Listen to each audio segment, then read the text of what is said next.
નમસ્તે મિત્રો, આજે આપણે બનાવીશું રીંગણનું ભરથું। એના માટે મેં આ 3 રીંગણ લીધા છે।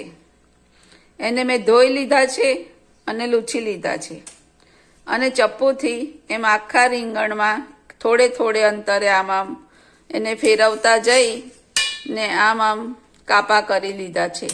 જો હું તમને બતાવું છું કે મેં કેવી રીતે કાપા કર્યા છે। આમાં ચપ્પુના કાપા દેખાતા હશે તમને મિત્રો।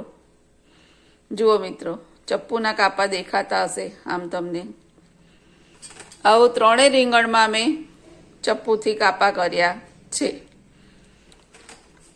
હું તમને ફેરવીને બતાવું છું બધા રીંગણ મિત્રો। ચપ્પુની મદદથી થોડે થોડે અંતરે કાપા કરી લીધા છે। હવે મિત્રો, મેં હાથ ઉપર થોડું તેલ લગાડ્યું છે। પછી આ 3 રીંગણ પર આમ ફેરવી અને આખા રીંગણ પર થોડું થોડું તેલ લગાવી દેવાનું છે। 3 રીંગણ પર આવું કરવાનું છે। હાથમાં થોડું તેલ લઈ ને ઉપર આમ ફેરવીને લગાવી દેવાનું છે તેલ। તમે જોઈ શકો છો મેં રીંગણ ઉપર તેલ લગાવી દીધું છે મિત્રો, 3 રીંગણ પર।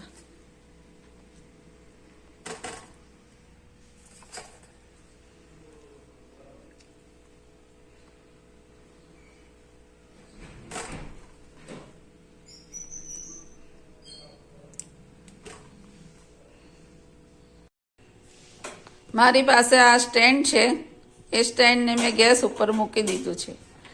ગેસ ચાલુ કર્યો છે અને આ રીંગણને આવી રીતે આપણે શેકાવા માટે મૂકીશું।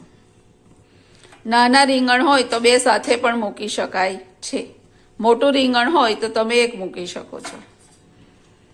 પછી ગેસ ચાલુ કરવાનો, થોડો ધીરો ફાસ કરી ગેસ અને રીંગણને પલટાવીને શેકી લેવાના। જુઓ મિત્રો, મેં આ 1 રીંગણ સ્ટેન્ડ પર મૂક્યું છે અને બીજું રીંગણ આવી રીતે ગેસ ઉપર જ મૂક્યું છે। આવી રીતે પણ મૂકી શકાય છે, હું બનાવું છું મારા ઘરે। તમે જોઈ શકો છો મિત્રો, રીંગણ જુઓ, મેં આમ ગોળ ગોળ પલટાવીને એને શેક્યું છે। હજી શેકાય છે, થોડું કાચું છે। આ બીજું રીંગણ પણ બતાવું તમને, આ પણ શેકાય છે। આમ ગોળ ફેરવીને એને શેકી લેવાનું, આખું બરાબર શેકાઈ જાય ત્યાં સુધી આમ થોડી વાર કરવાનું, આમ ફેરવવાનું એને। જુઓ મિત્રો, આ રીંગણ શેકાઈ ગયું છે। ચારે બાજુથી પલટાવીને આપણે એને શેકી લીધું છે। હવે એને કાઢી લઈએ ડીશમાં। આ પણ શેકાઈ ગયું છે।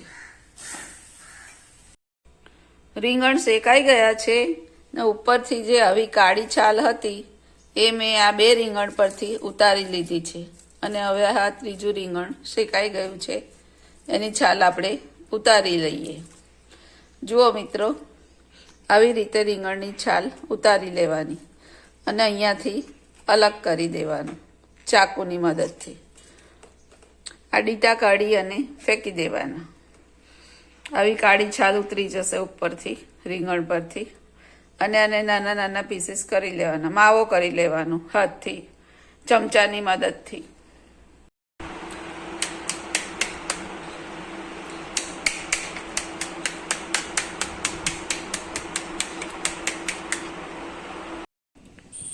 હવે ગેસ ચાલુ કરો અને કઢાઈ મૂકો। પછી એમાં જરૂર મુજબ તેલ નાખો। પછી તેમાં જીરુંનો વઘાર કરો। જીરું થોડું રતાસ પડતું થવા દો। જીરું થઈ ગયું છે તો એમાં આપણે ઝીણા બારીક સમારેલા કાંદા નાખીએ। કાંદાને પણ સાતળવાના છે બરાબર આપણે। સાથે અંદર આદુ મરચાં લસણની પેસ્ટ પણ નાખવાની છે। એને સતળાવા દો બધું બરાબર।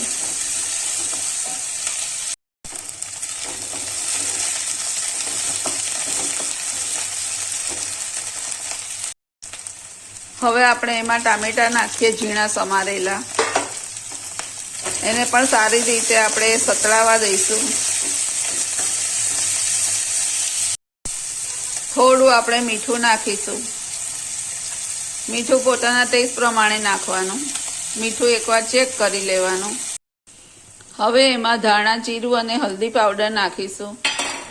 આપણે લીલું મરચું અંદર નાખ્યું જ છે. જો તમારે સૂકું વાપરવું હોય તો પણ વાપરી શકો છો મિત્રો. અને લીલું મરચું ઓછું નાખ્યું હોય તો તમે સૂકું પણ થોડું નાખી શકો છો, લાલ મરચું. કાંદા ટામેટા અને મસાલા બધા બરાબર સતળાઈ ગયા છે, શેકાઈ ગયા છે. હવે આમાં આપણે રીંગણનો જે છૂંદો કરેલો છે એ નાખી દઈશું.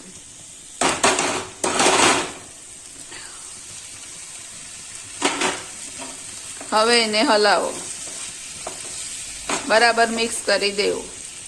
અને મીઠું અહીંયા એકવાર ચેક કરી લેવું. રીંગણનું ભરતું થઈ ગયું છે મિત્રો. ઉપરથી આપણે લીલા ધાણા અને લીલું લસણ નાખીશું.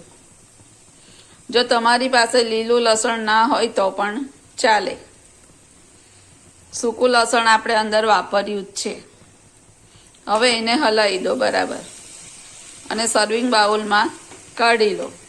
ગરમ ગરમ અને તમે બાજરીના રોટલા સાથે, છાશ સાથે સર્વ કરી શકો છો. મિત્રો તમે જોઈ શકો છો આપણું રીંગણનું ભરતું તૈયાર છે. હવે એને ગરમ ગરમ બાજરીના રોટલા સાથે, છાશ સાથે તમે ખાઈ શકો છો.